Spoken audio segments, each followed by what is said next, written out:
A long-standing conflict in West Asia has made the headlines once again this week. I'm talking about Turkey hitting Kurdish bases in Iraq and Syria. Now, what is the root of this years-old conflict? Our next report explains.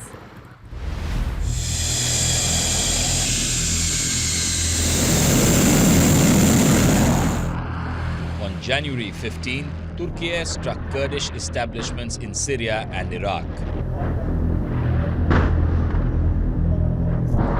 The military action was in response to a standoff with members of the Kurdistan Workers' Party that killed 9 Turkish soldiers in Iraq.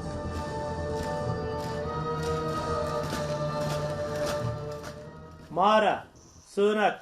A total of 78 targets consisting of caves, bunkers, shelters and oil facilities were destroyed. A total of 77 terrorists were neutralized. The blood of our martyrs was not left on the ground with these operations. Our fight against terrorism will continue with increasing tempo until there is not a single terrorist left.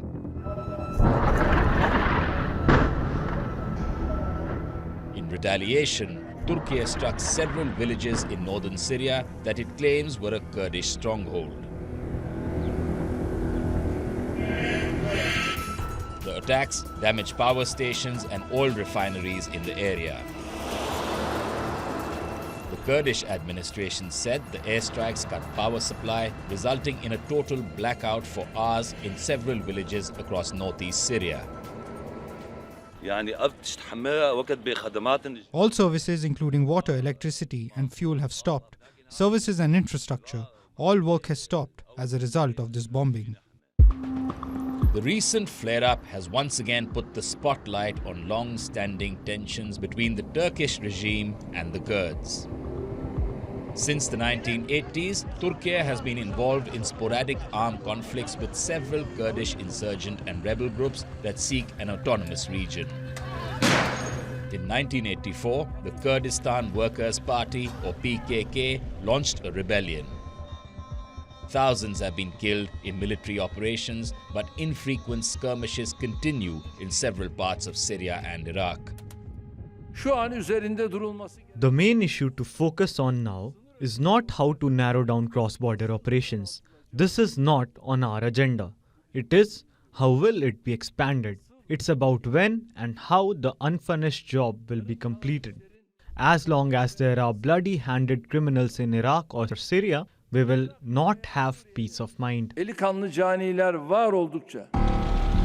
Such is the impact of the decades-old conflict that farmers in northern Syria have been forced to abandon agriculture.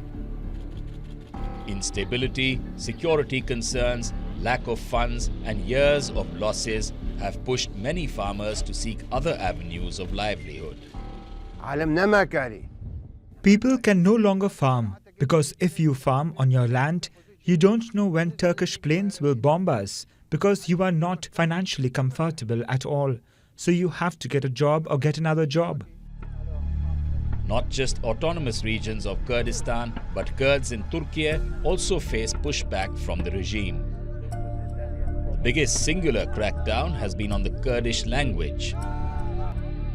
Till the early 1990s, Kurds were barred from speaking their language in public or private.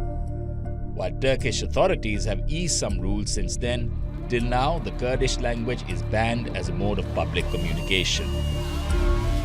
So much so that Kurdish language is not even allowed as a language of instruction in schools.